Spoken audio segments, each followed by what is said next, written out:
Nirespeto ko yung proseso natin. Pero sa nakita ko, puta na, paano ko rerespetuhin yung proseso natin?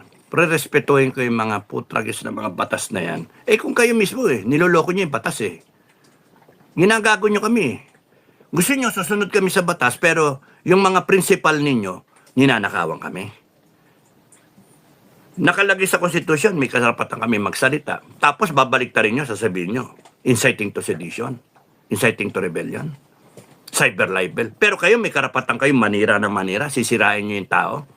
Tignan nyo ginawa sa mga tao. Sinisira nyo si Barsaga, sinisira nyo si Libiste, sinisira nyo sila Lorraine, Doc Lorraine, tsaka si Caselis, sinisira nyo sila, lahat Yung mga vlogger, kayo pwede manira. Pero kami, hindi kami pwedeng magsalita para questionin lang. Mga putang ina, hindi pwede yun. Ano, niloloko nyo kami? Yung konstitusyon sa inyo na nag-a-apply para isubdue kami? Hindi pwede yun. Hindi pwede yun. Gusto nyo patunayan namin sa inyo kung sino talaga masusunod dito? Gusto nyo umalma kami lahat? Umalma kami? Pasensyahan tayo. Kasi hanggang hindi tumatapang ang taong bayan, hanggang di tumitindig para ipakita sa inyo yung galit nila. Ba't ba dapat magalit? We are receiving around 5 to 6 trillion per year. Updated. 5 to 6 trillion a year income from income taxes collection, from BIR, from customs, from government-owned corporations, from the VAT, yung mga excise tax na yan, VAT na mga groceries, etc., etc. Lahat-lahat. Pati yung mga government-owned na yan. No? So pagka pinagsama-sama mo na yan, we are receiving around 5 to 6 trillion. So doon nagpa-fluctuate. Pati tourism arrivals, etc., etc. 5 to 6 trillion. Exports natin, etc. 5 to 6 trillion. If you divide it, sasagutin natin bakit nila pinagtatakpan. No? If you divide it to 365 days, 5 trillion sa 365 days, kinumpute ko na kanina is 13.7 billion daily. 13.7 billion araw-araw ang kinikita ng bansang Pilipinas. Sa inyo, taxes ninyo, sa mga transaction, etc., etc., etc., etc. 13.7 billion daily. No? Kung 6 trillion ang kinikita natin taon-taon, it translates to 16.4 billion daily. 13.7 billion daily to 16. So 13 to 16. Billion. Billion. B, hindi M. Billion daily. If the income of the Philippines government, as it is right now, is around 5 trillion to 6 trillion. Again, 13.6 13.7 billion daily to 16.4 billion daily. Yung PhilHealth na hinahabol natin, 60 billion. So, ibig sabihin, kung sa 13, sa 5 araw, 13.614 per ramos, 5 times 4, 20, 5 times 1, 5 tama. Mga 5 araw. Kuha na sana, bayad na sana. Hanggang ngayon, hindi pa bayad. And may order ng Supreme Court. Bakit hindi pa sinusole? Gano'n naman pala yung kita natin. Sa tingin niyo, yung mga nagsasabi, bangkarote na tayo. Bangkarote. Ngayon, bangkarote. Bukas, meron naman kita. Next year, meron naman kita. Because automatic Lahat na bibilin mo, may VAT. Income tax, hindi nyo pa nawakan yung sweldo nyo. Deducted na. Magre-remit na lang yung kumpanya. Kaya nga, Diyos ko, no wonder, yung 15 billion, 13 to 16 billion. Gawin na natin 15 para average. 15 billion daily. Sus Maria Josep, ang laking pera nun. Ngayon, ang sabi ng mga nag-de-deliver, Minsan, 2 beses sila sa isang linggo mag-deliver. Ang isang delivery, umaabot ng 50 billion. Thereabouts, no? 50 billion. So, sa isang delivery na lang, isang beses sa isang, kung ang 13.7 billion, gawin mo isang linggo, 96 billion per week. Hanggang 115 billion per week ang kinikita. 96 billion, 215 billion. Gawin natin 100 billion. Nagde-deliver sila twice a week. More or less. Meron 30 billion, may 50 billion. Gawin na, isa na lang. 50 billion na lang. Kalahati. Halos kalahati. Nade-deliver. No wonder, mahirap tayo.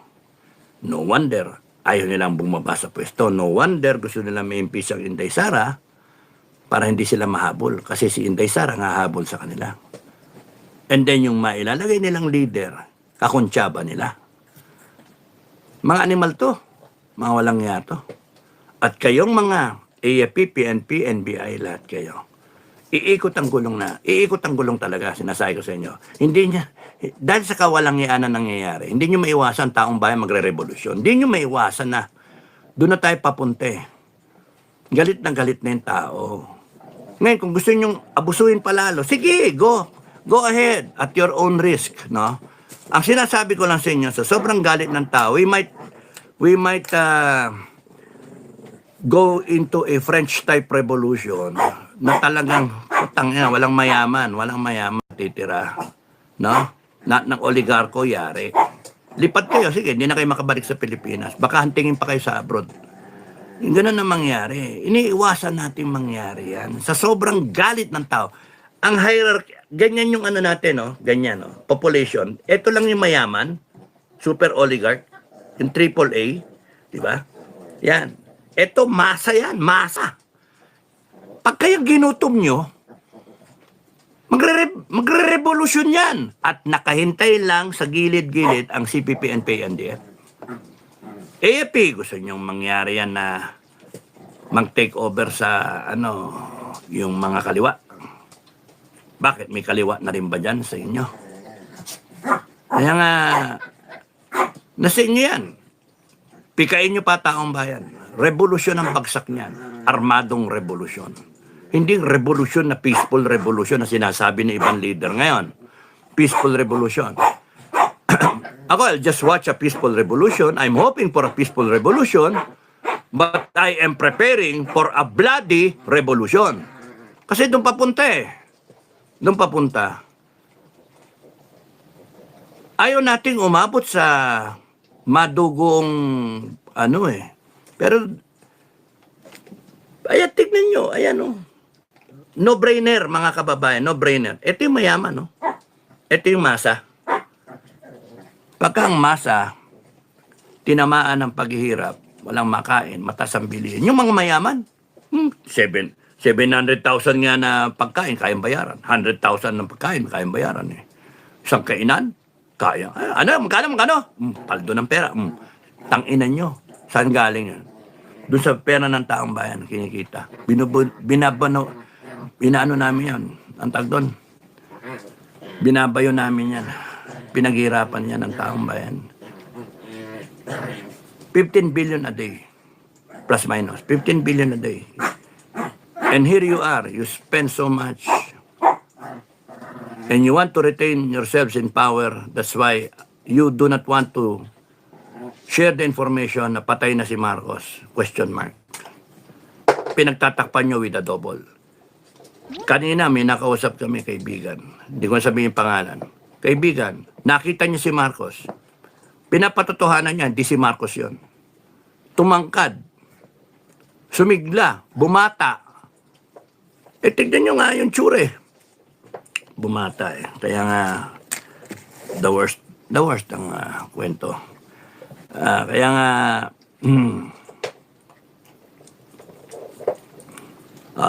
bumata. Ito yung Marcos ng, dahil ko salamin dito.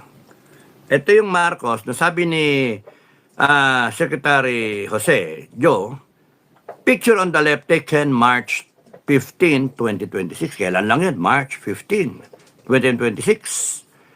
Heritage Memorial Park, Taguig. Picture on the left. Ito yun, picture on the left. Yan, picture on the left. Tingnan nyo naman. Yan ang ano natin, presidente, di ba? Hail BBM. BBM, okay. Ngayon, yung picture on the right, taken mga isang buwan, April 23, 2026, sa Manawag, Pangasinan. Yan yung sinasabi ko na eh. Yan ang sinasabi ko. Oh. Wow, pucha na. Galing yung hospital na yun. May pag-asa ako dun ha. O yung mga senior ha. Punta tayo sa hospital. Ibang klase oh. O tingnan nyo ibang klase talaga oh. Ibang klase oh. Oh. Kaya nga picture on the left, isang buwan lang ang diferensya, more or less, no?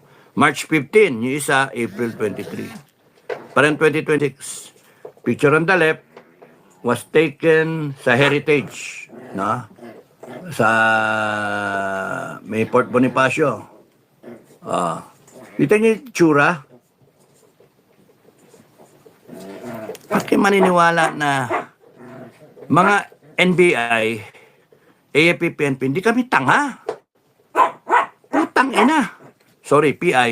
Hindi kami tanga. Kita sa picture, kita sa tenga, kita sa tindig, kita sa pananalita. Yung kisig, isa kuba. Kuba. Kinokorek niyo yung posture nitong double, ano? Nasaan yung totoo? Isang question nyo, nasaan yung totoo? Anong balak nyo? Anong balak nyo? Kung totoo yung April 8, 29 ngayon, it's 21 days of violating the Constitution.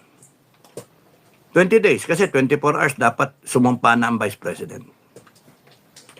Pero, you have denied that information that something happened to the President and now you want us to believe, lahat kami, lahat ng Pilipino, tatangahin ninyo na paniwalain kami. Hindi, yan yun. Anong freezer? Wala sa freezer. Paano nga yung tenga? Yung tenga, isipin nyo. Yung tenga. Ano yun? AI generated. Kaya nga, NBI, PNP, pwede ba? Para hindi kayo ma-abolish. Nasabi ko na sa inyo, ha? Pag ako nagkaroon ng pagkakataon, abolish ang abutin ninyo. Wala sa akin yung mga tradisyon na yan. Putang ina. Ibahin nyo ako. Ibahin nyo ako. And kung matapang kayo, mas matapang kami, taong bayan. Kami na sa katwiran, wala kayo sa katwiran. No? Kakampi namin langit. Sino kakampi nyo? Demonyo, bangag. O yung mga nakapaligid dyan sa Malacanang ngayon. Mag-isip-isip kayo, huwag niyong dalhin ang Pilipinas sa revolusyon. Huwag kayong manakot na ako nagdadala sa revolusyon. Hindi. Pinapangaralan ko kayong lahat. Lahat kayo. Kayong lahat na ahensya na may armas. At lahat ng Pilipino na gusto na magrevolusyon. Pinapayuhan ko kayo. Iwasan natin ang katmari. Ngayon, kung pipilit ninyo, kayong mga nakapwesto, bala na kayo.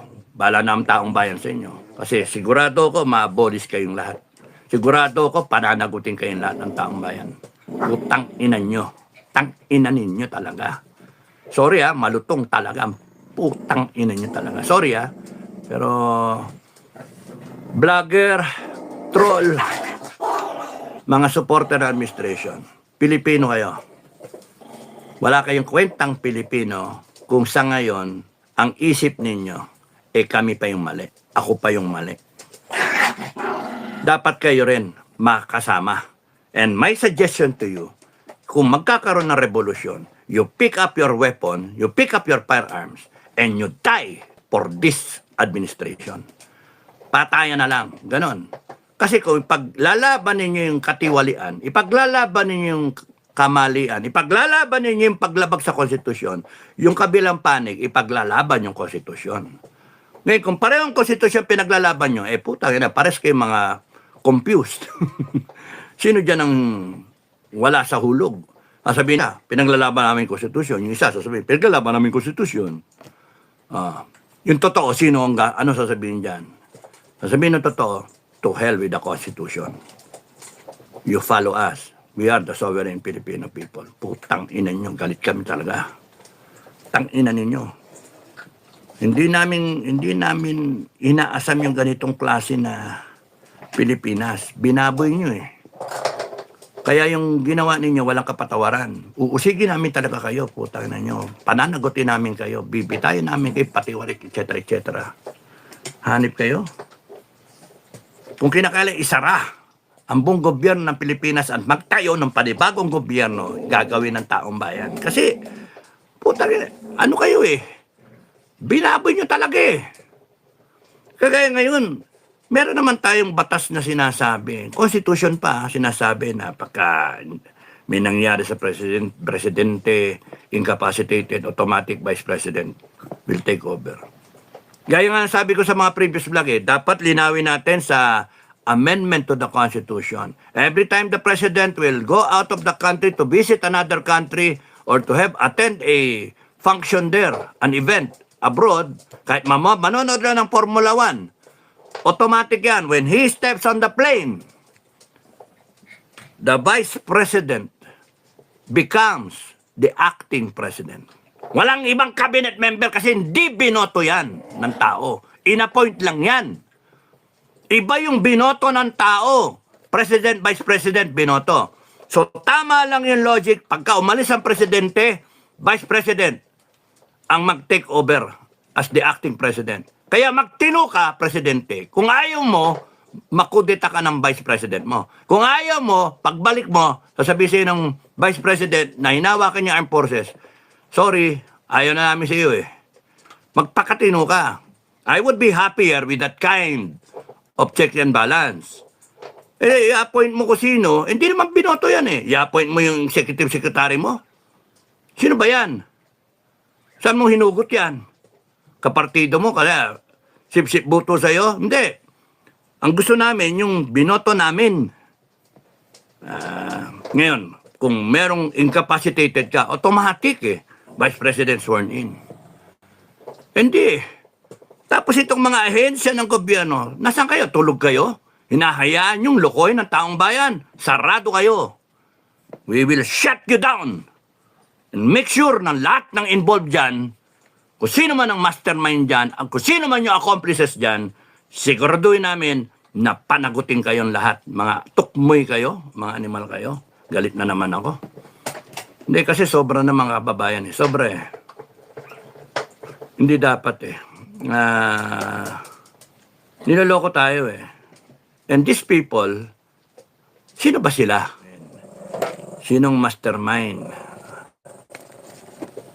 Kung hindi na si BBM yan eh, hindi naman yung kadobol.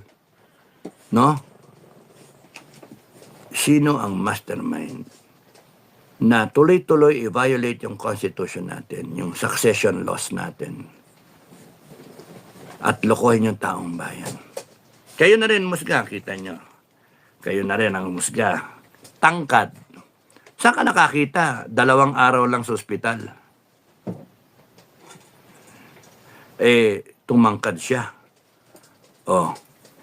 Nanyo yan, oh. Very glaring, oh. Oh, very glaring. Oh, di ba? Yung isa, mas maliit siya kay Isko. Yung sumunod, kasing tangkad niya si Isko. Yung isa, nagbibigay siya ng bigas doon, di ba? Nagbuhat pa siya ng bigas. So, paano yun? Tingnan yung key picture na to. 5'5" and 5'7" and 1/2. 5'5", Marcos, Bangag, and 5'7" and 1/2. Very glaring, di ba? Very clear. NBI, pakiimbestigahan niya, ba't nagkaganon? Kasi gusto natin ma-share sa mga Pilipino, NBI. Ang daming babaeng gustong tumangkad. Yung mga lalaki, baka pwedeng umaba. Joke. So ito, tignan ninyo. Oh, ano na eh, magkasingtangkad na sila. Ay, AI generated yan. Hindi, galing sa gobyerno itong picture eh. Galing sa gobyerno yung picture. Mga anak ng toko. Imbestigahan nyo nga yung gobyerno, NBI. kung ayaw niyong masara kayo ng taong bayan. Kasi namimiligro kayo eh. Namimiligro NBI eh. Kung ako masusunod, I will shut down NBI. Kung ako masusunod, shut down NBI, shut down this and that, shut down everyone. Makakita lang ako ng isang katiwalian dyan, shut down kayo. Pasensyahan tayo. And then fire the people, put them under house arrest, and then investigate them. Since it's going to be a revolutionary status government, kind of government, revolutionary government, we will create a general court-martial. So many general court-martials, number 1, number 2, number 3, number 4, hanggang number 100, composed of people who will be given ample time, 14 days, to try you all. And then the verdict is death penalty. Because we will make sure when the revolution happens, dahil sa ayaw ninyong tantanan ng taong bayan, ayaw ninyong magpakatino, the people will make sure that we will have a death penalty. And once we have a death penalty in place, patay kayo.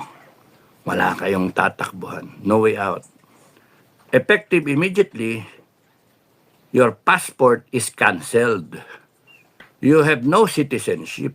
Effective immediately.